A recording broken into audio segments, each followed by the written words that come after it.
thing also, and that is special ed. Some kids are being turned down for special ed, and the reason why they're being turned down for special ed is because, again, putting them into special ed could be discriminatory, even if they need it. So watch for that. I didn't notice that. So let's see. All right, technology. Technology is being used right now to collect student data. It's used to virtually test and assess the students. It's replacing the curriculum. It's replacing the teacher, and they're pre-packaging the classrooms right now in technology.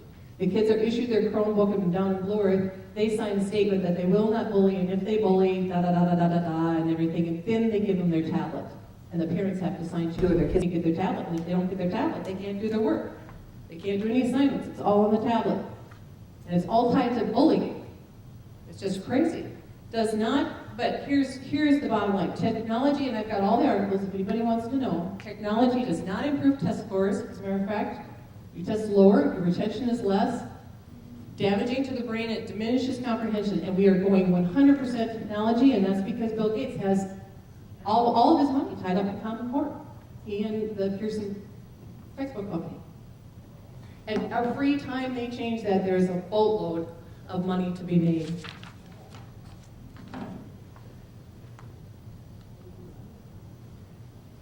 And then the last thing, that I just, before we get to, we gotta get out the bad news. I know we gotta get out the bad news, but I had to lay a little bit of this out. Why are we doing all this crazy, goofy, stupid stuff? But, what are we being asked to tolerate?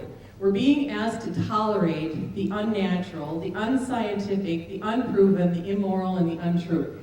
What we're talking tonight about safety, healthy school environments, and I would be remiss if I didn't say, what are we doing mixing the girls and the boys in their locker rooms and showers? What are we doing?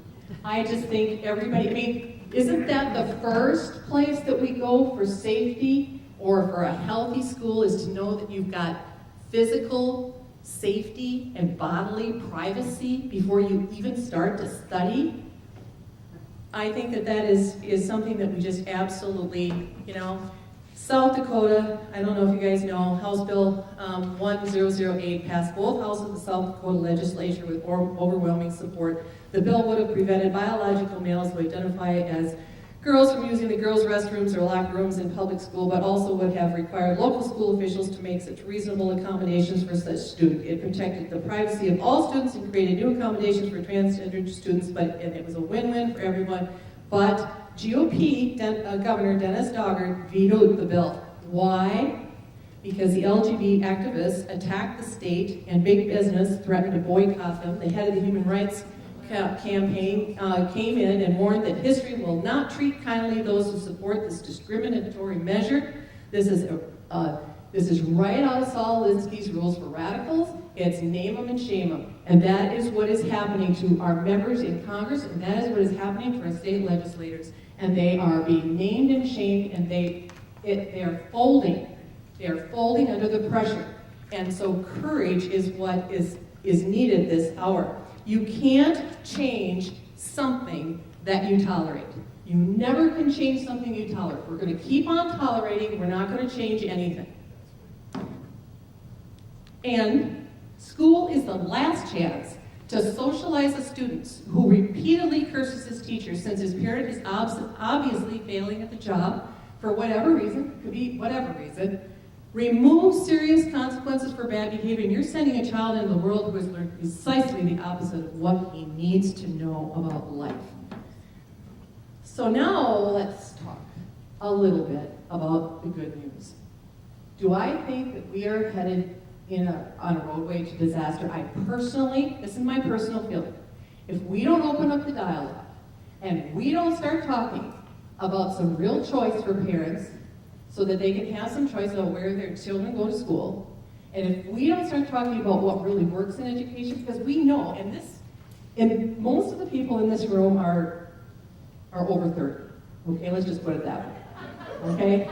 And some of you are 30-year-olds with gray hair. I know. Okay.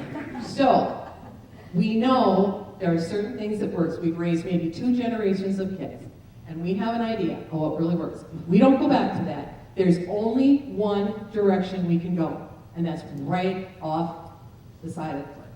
And that's where I think we're going. But do I think it can turn around? Yes, because there is hope, and if we could just get a grip on this and get some dialogue going, we could change some things.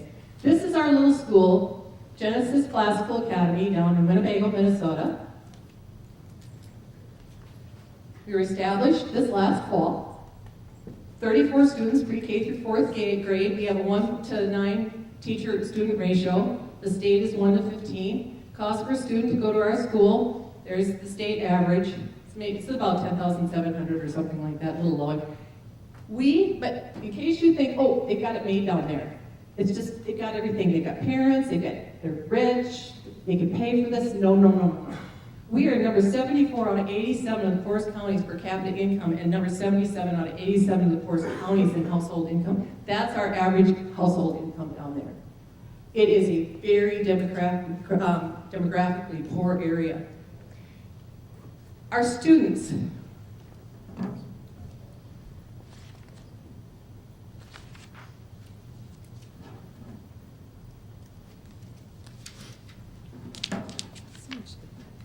too many things to run here.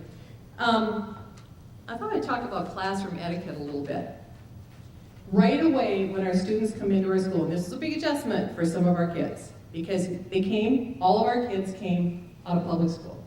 And I'm not here to just lambast public school, but I'm just telling you that teachers' hands are tied in a lot of ways. They're fastly retiring the older teachers, or the teachers that have been there that have these values that we have, and they're getting them out of there, and it's just, in our area, we've got about 24, 25 kids in a school, in a classroom. It is so loud in there, you can't hear. It's just crazy. When you come into our classrooms, the children come in the morning. We wear uniforms, I'll talk about that in a minute. They come in the morning, they sit down. They're very well behaved because that's what's expected. They know right away. We just let them know right away. What do we expect? We expect politeness and courtesy, and you don't talk, especially when an adult is talking.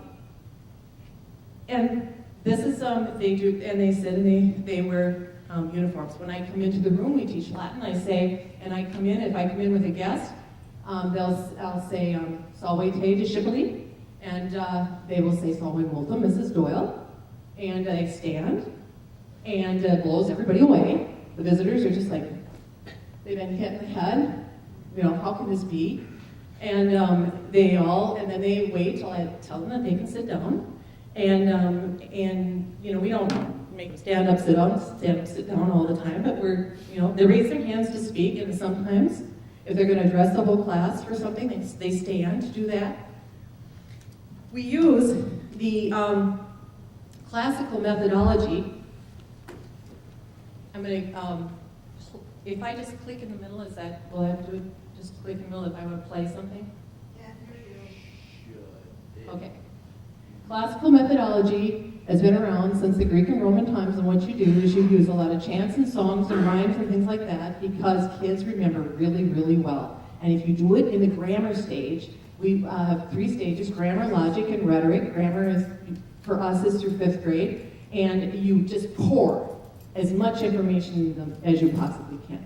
And you use a number of different techniques to do that. And then we have the logic phase, 6th, 7th, and 8th, and then we have the rhetoric stage, where by that time they are so used to going out into the world and just talking and singing that they're great statesmen. So let's see if this, how would I get that to work? I don't want to go forward though, right? They're going to tell you just a little rhyme about the continents. These are just randomly selected. I just ran downstairs and said, what are you doing today? And I asked, these are kindergartners. Sorry, can't get it to go. Oh no! Okay.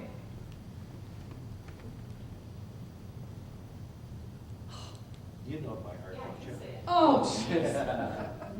It's take me out to the ball game. Go ahead. But I can't. I'm not going to sing that in front of you guys. I don't sing in front of them. Even No. Yes. Clicker to the machine, not to the Yeah, I clicked on it and it all. Can you just go right to my? Can you go back to my PowerPoint though? Yeah.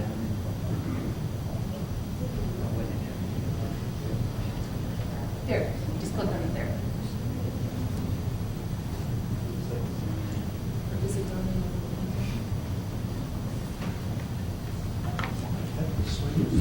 Okay. All right. Okay, doggone it. I was gonna really brag a lot. I was gonna show you what they could do. Well, anyway, those kids know there's 7 continents, no problem.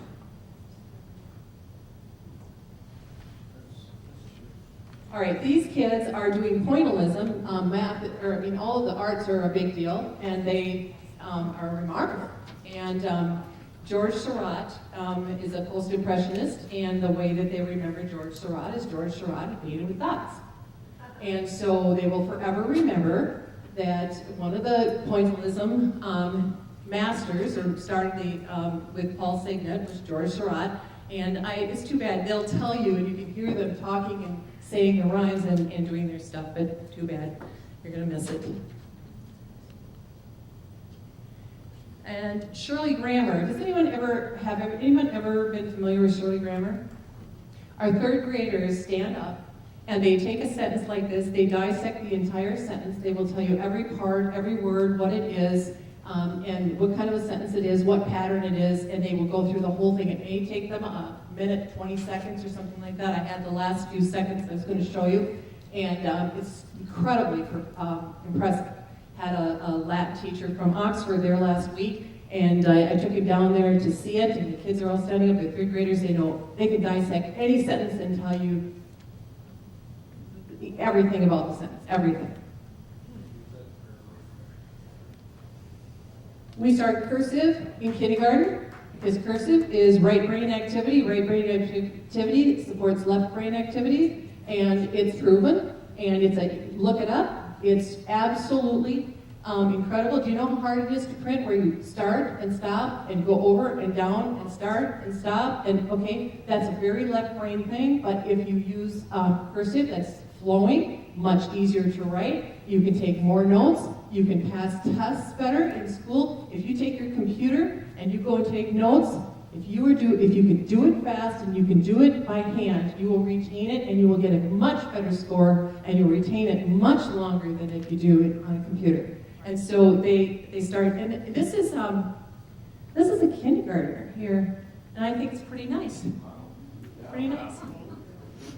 Must be a girl. Now, this little gentleman stood up. Very important that they learn how to speak right away so they are not intimidated, because in our world today, we have to raise leaders. Leaders are dying like crazy right now, and we're not replacing them. And we got to replace leaders in this country. What do they need to do? They need to be able to express themselves well out in the marketplace, and so they've got to be able. We start our drama and speech immediately. Even the preschoolers get up. And on our speech meet, which was this 2 weeks ago, every student in our school had to, for 6 weeks, work on a project at home, a piece at home. It might have been a verse, it might have been a famous poem, it might have been Aesop fable, it might have been 2 people talking back and forth.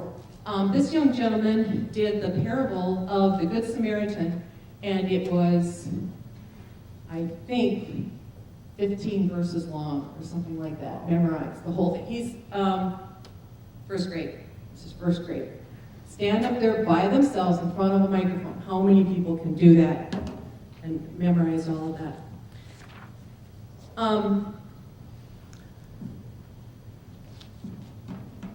All of our students are treated the same. We don't practice zero tolerance. We do practice zero tolerance. We don't have anybody that gets off. All of our students are treated exactly the same. They all have the same expectations. Not all the outcomes are the same, but we expect the same. And again, we'll never change anything that we tolerate. So we're very careful, and we do disciple, we don't discipline. So we do have, I have a new one. There are 3 boys in 2nd grade that are in my office at least once or twice a week. And I've decided that they're gonna mop my bathroom from now on. So last week, they mopped the bathroom on their hands and knees, and when they got all done, I told them they had to mop it again. And now that might seem cruel to somebody, but this works really good with young boys. note to self, you have a rock pile you need to move, or you want to, get some wood out of the way, that is the thing. And they will, the first time it's not such a big deal, but they don't like to mop every day, And that is one of the things that we do with our students. Drugs. I'm just about done here in case you guys want to know. 20% of our K-4 students came to us on one or more psychotropic drugs. And one student was on 3, and the school psychologist was saying, you need to increase the dosage. Some of our students were talking to themselves, hallucinating, demonstrating repetitive and fixative behaviors, throwing temper tantrums, crying, not eating, not sleeping, staring, and anxious. When discipline is not tolerated, they use drugs. If the teacher can't discipline, and the law says you can't discipline, they use drugs, because it's the only thing that will quiet a room of 24 kids. Some of the kids come and just glazed over, and yeah, it calms them down, but they can't even they just barely exist in many cases. And I'm very proud, and by the way, there's a place for drugs. There is, okay? There's a place. Some students actually need them, but they're overused. They are used in place of discipline. And we had one young, let me just say that all of our kids are off their meds at our school. They don't need them. None of them do. We don't have problems with them. They're not acting out. They're not talking to themselves anymore. They're not throwing things. They're not shoving their pencil through their shirt. They're not, everybody is off now. And it's just an amazing transformation to see them. I think that's one of the most rewarding things. And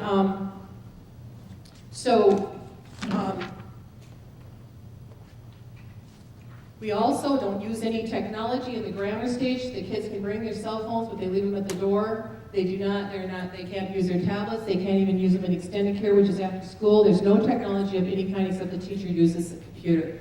And that is it. Until they get up further along. Our kids are able to do everything just totally from their own understanding. Our kids use uniforms because we believe that performance and character comes from their strong suit. Last Friday, they earned a day where they could wear their regular clothes, and they acted different that day, and we had more discipline problems that day than we've ever had before, because they have attitude when they wear different clothes, and it really breaks down. And so, when it comes to bullying, they don't bully on day 1. They are assigned the younger children to look over. They become the caretakers of the children that are underneath them, that are more vulnerable and more weak. So for the rest of the time they're in school, they're always looking down at, who do I need to protect? Who do I need to protect? And so you've always got somebody over you, and we just don't have bullying problems that way. Wonderful.